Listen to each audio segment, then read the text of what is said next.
The wind starts wrong. It carries a taste like pennies and sap, and folds the October night into a single, eager breath. In a sawmill town where wooden sidewalks stitch past lumber piles stacked higher than a man can throw, the air thickens until the moon turns shy and orange. Children who should be asleep sit up because the boards under their beds creak and the dogs have left. The priest gathers his ledger of the living and the dead because he thinks the parish will burn and the ledger must not. What comes is not a fire, not at first. It is a sound, a long inhale as if the forest itself is making a decision. Then the decision becomes light. On October 8th, 1871, the same night a city to the south will etch its name into history with ash, the pine, and cut over scrub around Peshtigo, Wisconsin, light themselves from 1,000 embers.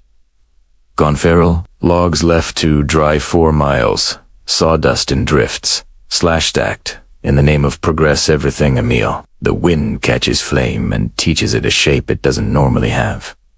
Fire curls, drops, picks up, jumps. A hemlock grove becomes a hallway of pillars. A barn loft becomes a chimney. The river becomes a mirror the sky falls through. Locals will call them fire devils, later vortices, that spin so fast they pull boards from walls and chickens from yards.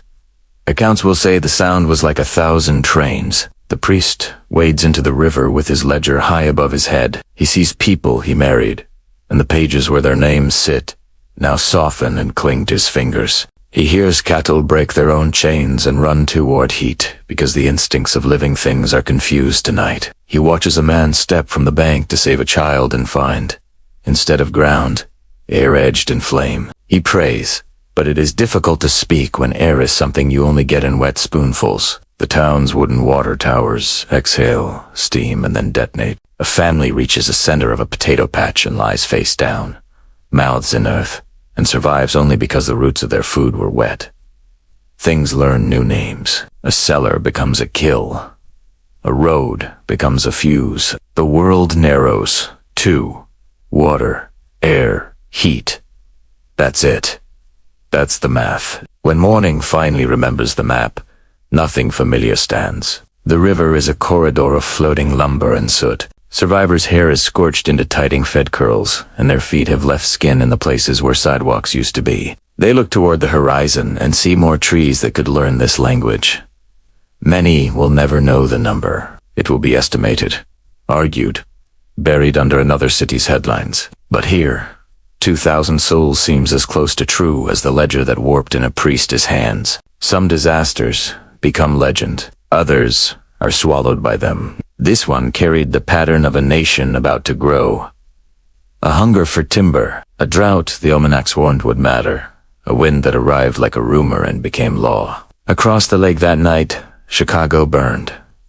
Chicago will get the story. Peshtigo will get the lesson, if anyone goes looking. On a January morning 17 winters later, the Great Plains wake to a heat that is not heat so much as a release. Men remove coats and leave them on pegs. Farm wives throw open windows to rid rooms of the sweet, trapped smell of winter kerosene. The teacher in a one-room schoolhouse near the Dakota line lets the children chase each other into the yard and chuck snow that has turned mushy and amused. It is January 12th, 1888, and the day is a lie so convincing the memory of it will make survivors angry decades after. The dark arrives as a line on the far horizon. The kind of line you might mistake for distant hills if you came here from a place where everything sticks up. It moves as if pulled on a cotton string.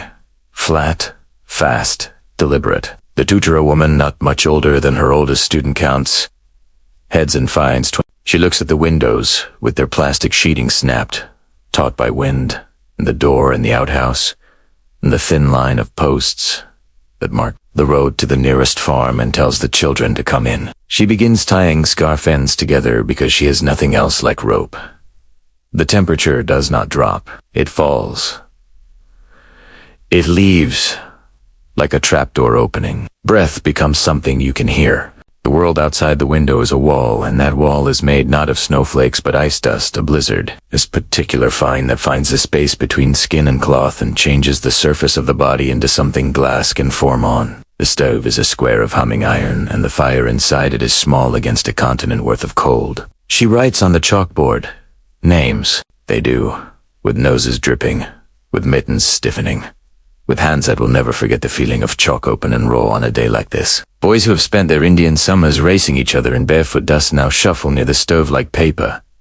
One child asks if it will last long. The teacher thinks of the porch step at her boarding place with its squeak, and the way the mat hooks inside the schoolhouse door catch on her boots every morning. She says, "It will pass," because the only answer you can give a child in this moment is the simple one. The window cracks. It lines itself from corner to corner with a frost flower and gives not onto a view of pasture, but onto a whiteness that has a direction if you can feel it on the face. Somewhere out in that white, a boyish home sits less than a quarter-mile away with his mother-esque kettle, throwing steam into the kitchen air and a bed that is still warm from a younger brother-esque nap. He is 11 and he believes his distance is nothing. He looks to the door. She has to choose. Stay and risk the building becoming a box that cools to the surrounding air, or go and risk the children stepping into a flatness that eats sight. She ties scarves together with the patience of a seamstress and the speed of a person who has already made a decision she understands only in bone. She loops the knotted line around the stove leg. She puts the smallest children at the front, a mittened hand to rope, then another, then hers, last. Because the best way to decide to be brave is to have no people left to put behind you. When she opens the door, the sound of the blizzard slams into the room like a living thing, learning to spell its name. The rope tightens.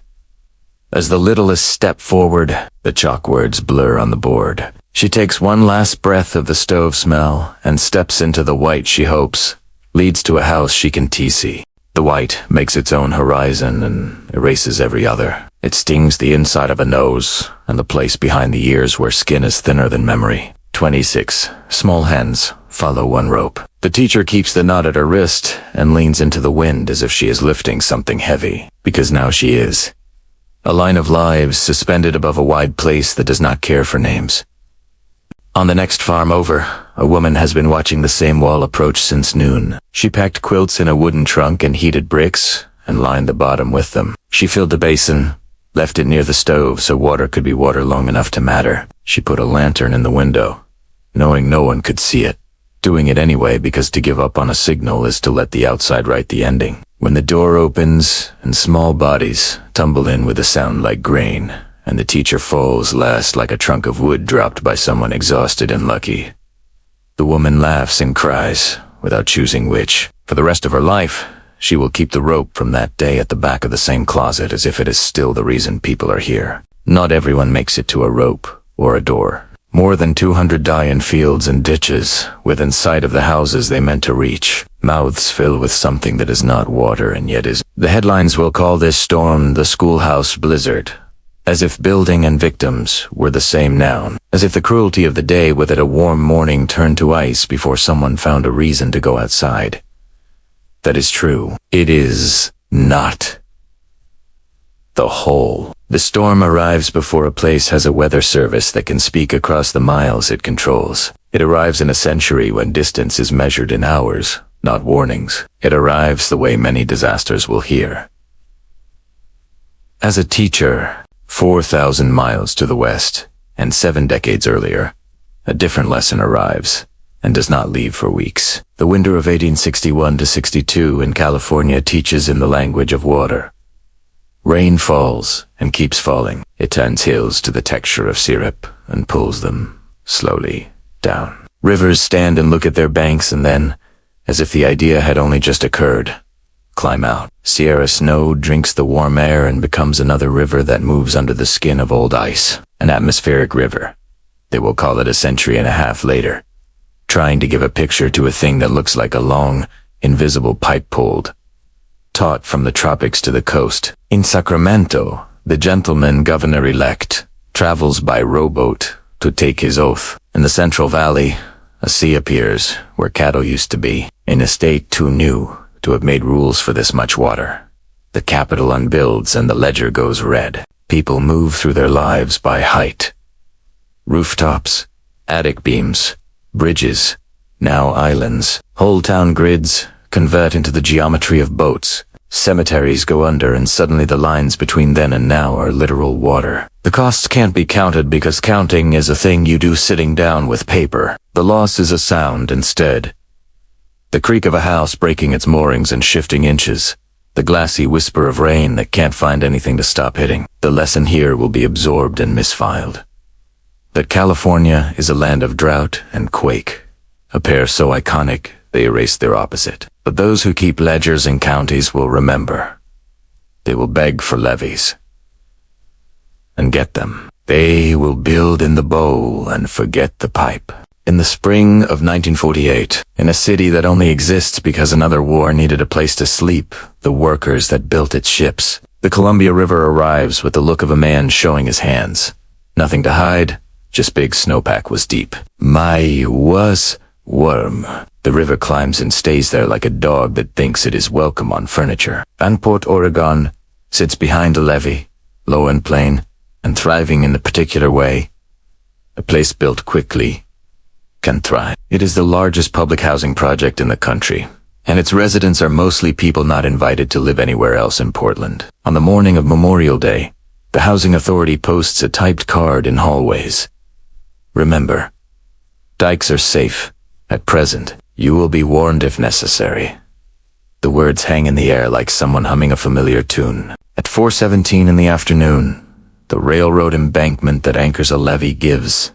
It does not fail politely. The water tears through in a V-tongue, bites its own channel, and then arrives at the nearest street still bent on making a point. People are at picnics, on porches, in the middle of a third shift. A woman hears a sound and thinks train. A boy hears a sound and thinks thunder. A man reads the card and thinks of hamburgers smoking on a grill on a small back porch that has no grill, because Vanport porches are not built to sit on. They face away from the river like that makes any difference. When the wall of water arrives at the first block, it is higher than the first floor and the second, and the people inside tie bed sheets together and drop to it like a dumbwaiter, because time has turned itself inside out. Barges and train cars behave like toys in dishwater. Boats pull people through windows because doors don't belong to this story. Inside the codstock building still tacked to the hallway wall, the type begins to run as the paper drinks. The words "you will be warned" squash and blur and then sing. The water takes the buildings like a collector and then arranges their pieces where it wants them.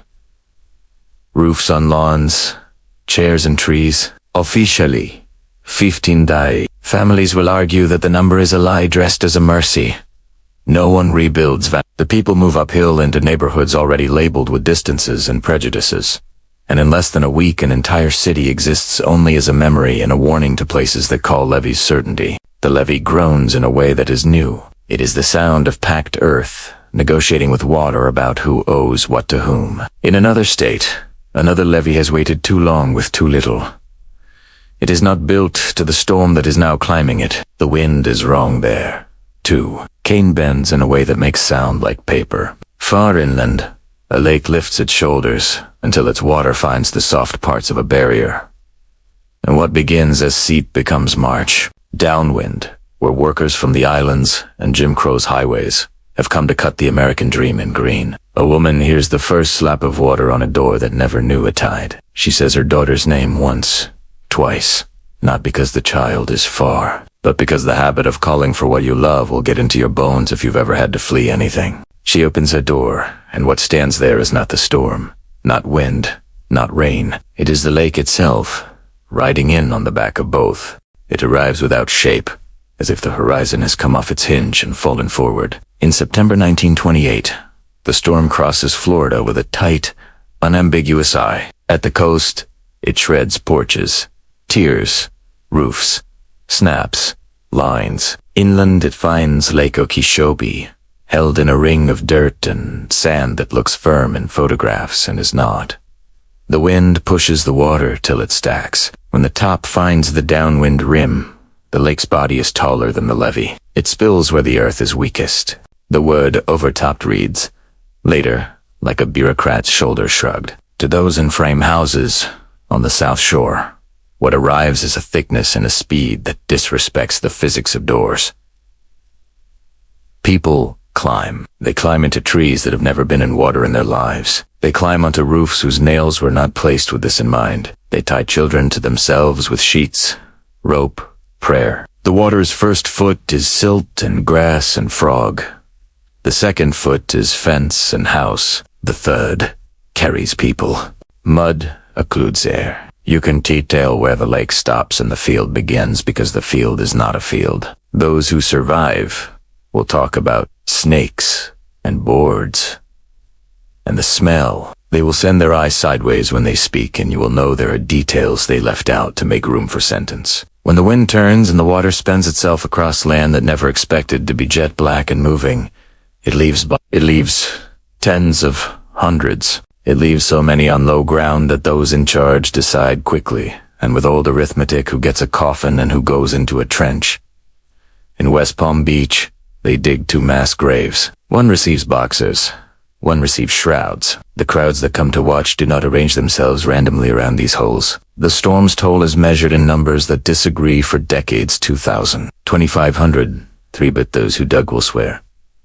By the way, their hands cramped and the night returned before the line got shorter. The hurricane passes into the ocean and reforms and scrapes the Bahamas and Cuba and the Carolinas, because that is a thing storms do when water is warm and land is low. The lake returns to its rim. Later, the rim becomes concrete, and Earth a statesman will lend his name to. The people return to the field doubled over with grief and paychecks in the same hand, because there is not another field to go to. 3.5 decades after that, on a Friday that Christians mark in a calendar with a particular small symbol, Alaska's ground rolls, not shakes at first. Rolls. As if a tide under rock has decided to clock its presence. We measure quakes by magnitude because it is a way of offering a single digit to a very long set of motions. 9.2 does not sound like 4.5 minutes feels. People stagger as if drunk, because the firm proposition that ground is a noun has become a verb. In Anchorage, the earth drops a neighborhood downslope in chunks. In Valdez, the wharf becomes an instruction in liquids and solids, and how they trade places when geologies on either side of a fault argue. In Seward, tanks burst and oil burns on water so that waves carry flame like a palm carries blood. The shaking sends many to doorways. What comes after sends many to high ground. The sea that sat demurely in its bow watches, a shelf of earth tilt, and is insulted enough to get up. Inlets funnel that insult.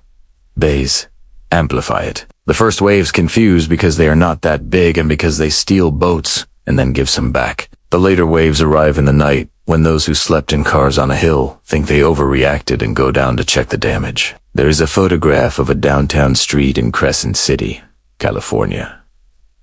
The next morning, cars turned like dice. A store sign half charmed with letters, aligned where wet changed its mind. Between the first small slaps and the larger hands that followed, 11 die. The number is a handful. The space those lives make and the people who loved them is a room that doesn't close. Sirens did sound in Crescent City. People moved up, then down, then up again. That is how humans deal with uncertainty. They commute.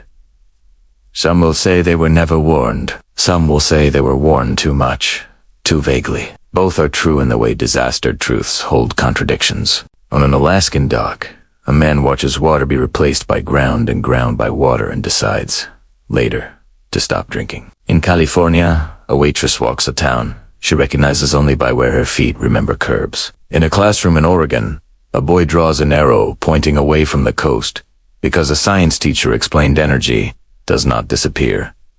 It travels. In Colorado, 2 years after the season of Alaska's quake, heat has been convincing, and holiday weekend crowds fill a canyon with questions like, where should we pull over and how far up does this trail go? And do you hear that? High above, a small storm stalls. It pours itself into a single V-shaped valley with the kind of determination that in a different context looks like discipline. The water finds rocks and stones and rolls them together until they act like a machine. It stacks itself behind bends and then takes the bend with it. A ribbon of road built sensibly along a river to chase beauty becomes a path the river can use to accelerate its intentions. In the mouth of Big Thompson Canyon, under an evening sky with a low and oddly green expression, a man sees something coming that does not look like water so much as it looks like a wall into which water has laced itself as reinforcement. Back in the Black Hills a few summers earlier, a different night was making the same point. The air had gathered rain until it couldn't find anywhere to put it except at last all at once. A dam choked with logs thought being full was the same as being strong until it was on T. People lay in beds with feet that had walked creeks all their lives, and did not wake until water did the job. Cars in Rapid City stacked into piles like child toys. Sirens spoke where they could. In some neighborhoods they had nothing to say because there weren't sirens. There were only people banging on doors. By sunrise a town's map had lost lines it thought were permanent. 238 names formed their own ledger. An ordinance rewrote where people could build so that next time because there is always a next time the area where water likes to remember itself would be grass and basketball hoops and paths. Up in a much narrower West Virginia valley, when the dam above Buffalo Creek went, there was no meteorology that could be called natural. There was rain. There was coal slurry. There were 3 impoundments. The last held up by the confidence that comes when something is called a dam more with the mouth than with the engineering. The black wave that ran down that hollow took people, porches, dogs. Tuesday, 125 died. An executive called it an act of God. And after funerals, a sociologist stood in living rooms and asked questions about after and found that disaster can be a neighborhood is a permanent tense. In Crescent City, the sea is smooth again. In the Florida muck, the smell lifts in the afternoon heat. In the Black Hills, the creek runs bright and shallow and the basketball court where no one is allowed to build reflects a winter sun. Down Big Thompson, the low roar that those at the mouth can hear becomes a sentence with a period. Up on a plains farm, a woman squeezes tea into a teacheress, shaking hands because hands need something to do after they let go of rope. People learn from each of these. People forget from each of these, and more storms keep trying to improve our memory. The sound inside the canyon becomes a freight you can feel before you hear it. The picnic table moves an inch. A boy points and says, "Istata well," and his father decides in that second to answer later. Tires crunch gravel. The air drops a few degrees. The first big rock arrives before the first big water. It hits the flank of a sedate cottonwood and knocks off the dust of a summer on its leaves. The first casualties are the things that float. Kulus, hats, the paper plate that carried a slice of birthday cake. Bright as a flag, they go past at knee level, then waist. And then you are watching from your roof at a fat tilt, because the house beneath you has taken on the same angle as the world around it. In Rapid City 3 years earlier, men lashed boats together to make a raft with a motor. Now, in Colorado, strangers clamber into the bed of a pickup that has unmoored and aimed the nose toward a place they used to know. The driver straightens the wheel out of habit. On maps, all these river names look docile in neat letters.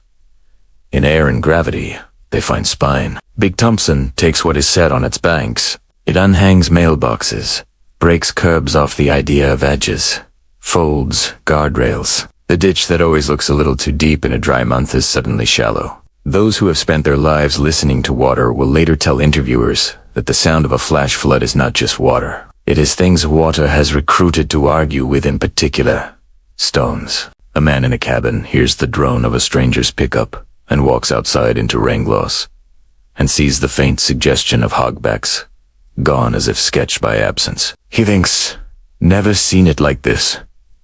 In his chest, something balances. He goes back inside and picks up the photograph on the mantle because in every disaster, you will find someone doing a thing that does not make sense to others and makes the only sense they have. When he steps out again, the mud line has climbed 3 boards on his siding. He takes 1 step backward and the ground moves. The water finds people in cars and decides to see if cars can float. Many can.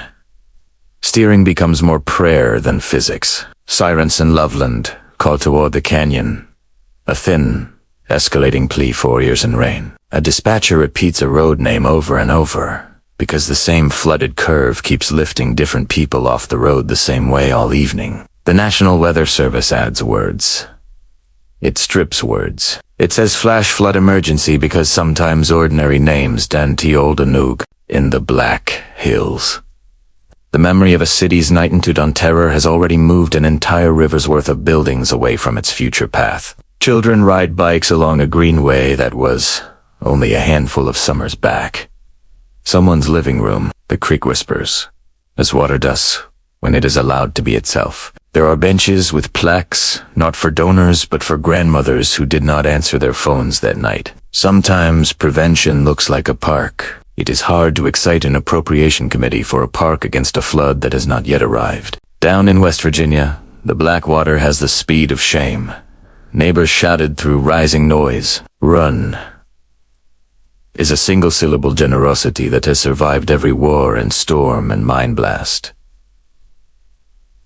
So many run.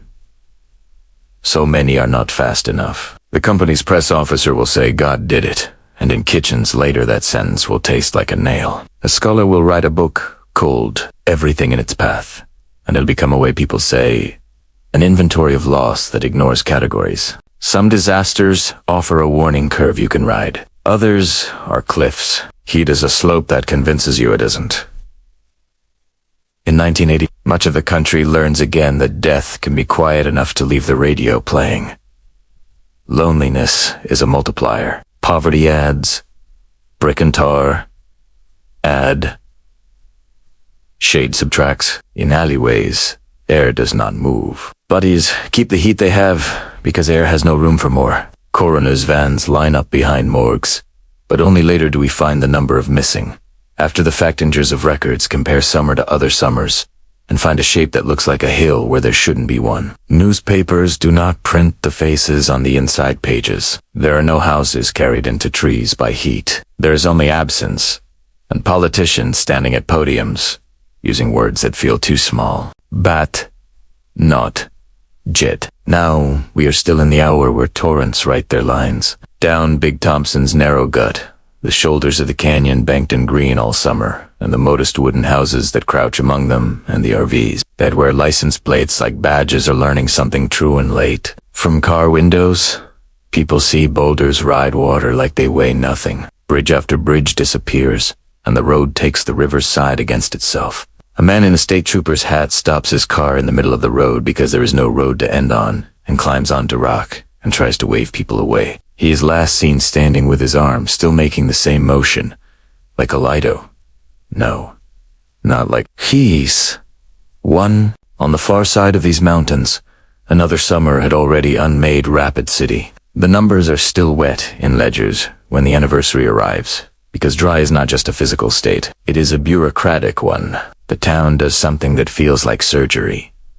It removes itself from parts of itself. It does what so many other places later will only talk about.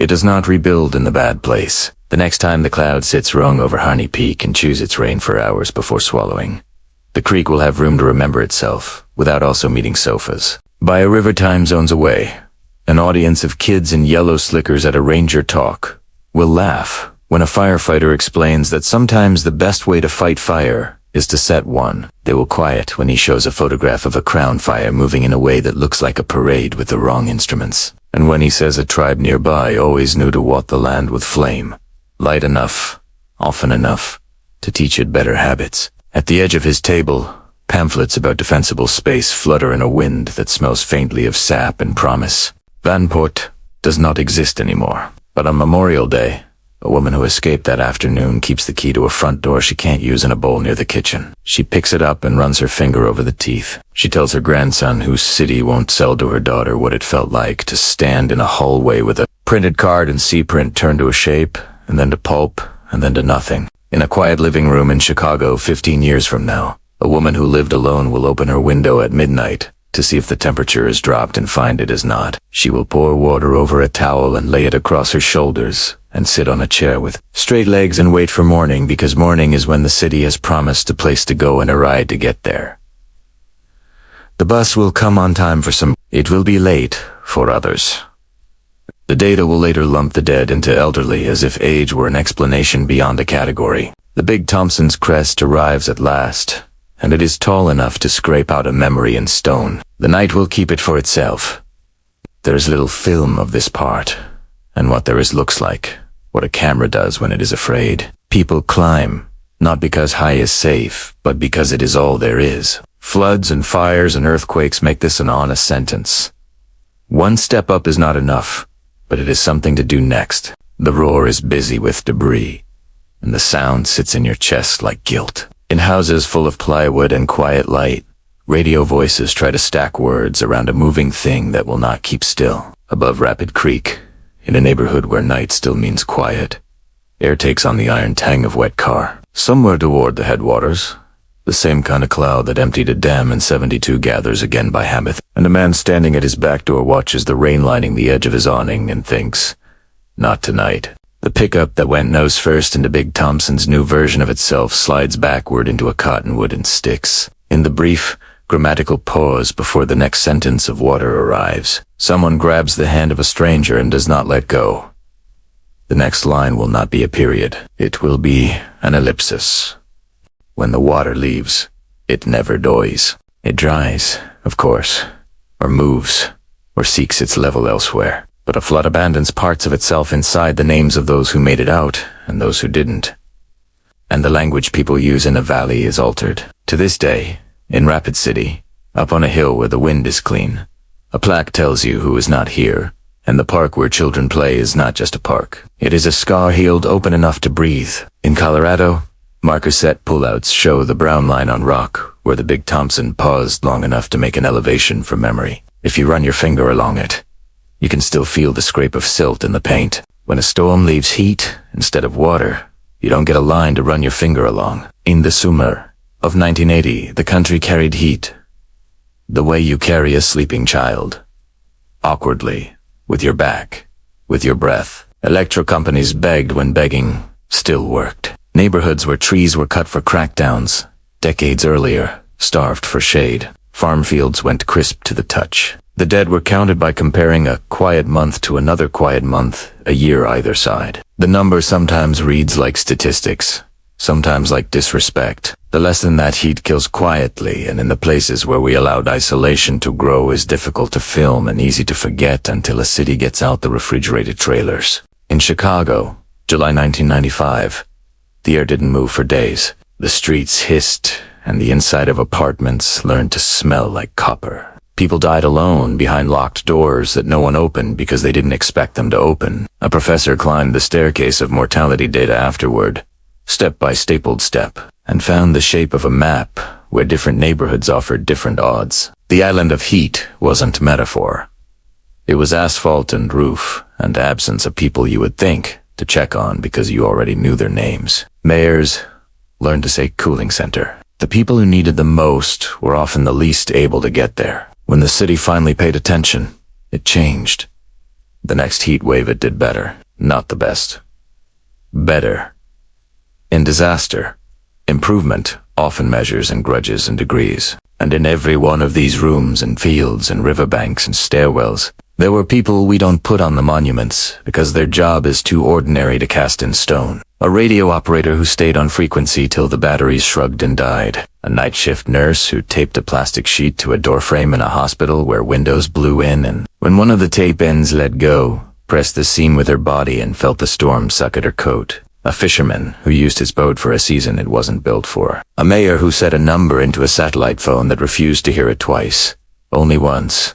And that was enough. A teacher with a knot of mismatched scarves tied to her wrist who decided to open a door into a confused white and lead anyway. We tell the big stories, the great one.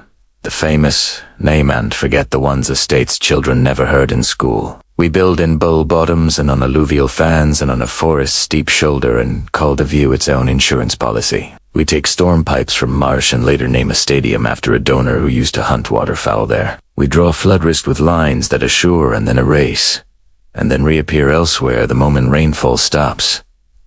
Behaving like decades ago, we try to price losses. The price does not listen. But unlearning is work we know how to do. We have done it in places where memory stayed sharp.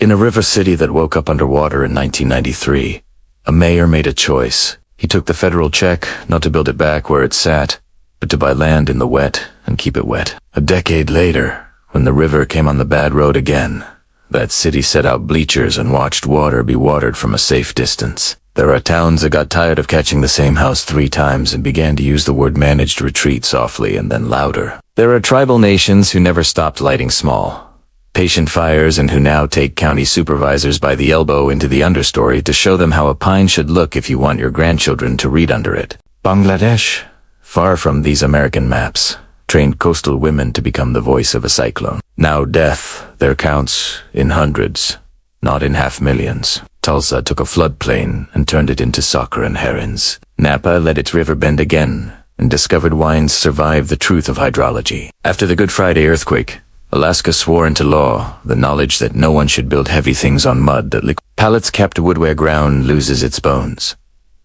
The lesson is not romantic. It is practical. It is spend before, tosabe after. It is the wrong levee repaired and the right levee allowed to fail into a sacrificial field that knows the drill. Insurance was always the quiet ledger alongside the loud one. When a company leaves a zip code, it is not politics. It is math with a bedside manner. When the government steps in to keep the market from collapsing, it is not charity. It is a vote to hold off panic for another season. The cost of the same disasters grows because what we place in their path is more costly. The math we should love is the other one. $7 saved for one spent now on codes, on sirens, on parks that look like ease and perform as armor. The table where those numbers are weighed needs chairs for the people who will call 911 with smoke in their lungs and water at their knees. They know the topography of need better than a color-coded map. And then there is the simple work of remembering, of teaching Peshtigo alongside Chicago, and saying out loud that the deadliest wildfire in American history was a logging town at the edge of the Upper Peninsula, and not the glamorous grid of a city. Of teaching the 1928 storm around Okeechobee with its trenches and its songs, and telling the truth that the trenches were segregated even in grief. Of teaching that Alaska's earthquake rang bells in Boston and sent fire over water, and that California's capital was once a place for boats because the sky did not shut for weeks. Of writing Vanport into Portland's story like a chapter, not a footnote, so that when you drive on a freeway you know it is the roofline of a drowned city. Of telling school children in the plains the story of a rope that saved 26, and also that a rope isn't enough if there is no warning, no forecast, no attention to the places where a life is a single farmhouse on a large horizon. We are not at the beginning. The future is not a blank page. It is a ledger where our choices print in water, in heat, in silt. The atmospheric rivers that drowned a state in 1862 will be fed now by an ocean warmed like a bath. The wind that taught a fire to whirl above Peshtigo now finds new fuel at wildland urban edges across a map pocked with the storms that jumped Lake Okeechobee's lip approach, warmer, hungrier, less polite. The question, then the one asked in every budget hearing and kitchen and shift change and school board meeting is not whether the world can afford to stop losing at the disaster game. The question is whether we will continue to pretend losing is what is happening when really we are paying, and paying, and paying what we could have paid earlier for less. The answer is in modest rooms and in parks that never flood. It is in sirens taken down and put back up, and in group texts that reach neighbors, and in elders whose numbers are pinned to refrigerator doors by magnets shaped like fruit. It is in diesel stored at hospitals and contract language that closes damned loopholes, and in bus routes run to cooling centers all night for free because we know when not to count. It is in training a teenager to read a sky in a kindergarten class, to write their names on a board even when their hands are shaking. It is in leaving one place so that later you can still live nearby, and in finding a way to grieve what is allowed to be lost without losing more. If you go to Peshtigo today, there is a museum with charred hymnals behind glass, and a model of a town you cannot walk anymore. It is quiet. You can hear yourself swallow. Let that quiet be the room we build in our loud conversation. Let the names pull on your sleeve. Let us be the country that chooses rope and forecast and park and warning and elevation over cards on a wall that say, "You will be told." A woman in a schoolhouse opens a door into white and leads 26 into a kitchen where a kettle keeps singing. A fisherman bumps a concrete building with the scuffed side of his boat and holds a line in his fist while a child is lowered in a basket that used to carry milk. A nurse presses her shoulder to a plastic seam and keeps rain outside long enough for a breath to move. A mayor speaks a number that becomes the difference between helicopters and none. A park stretches green where a creek can get angry without taking a bedroom with it. This is not myth. It is a kind of arithmetic. It is a choice, repeated. We can afford that. We cannot afford anything else. If stories like this move you, subscribe for more true events that change the world.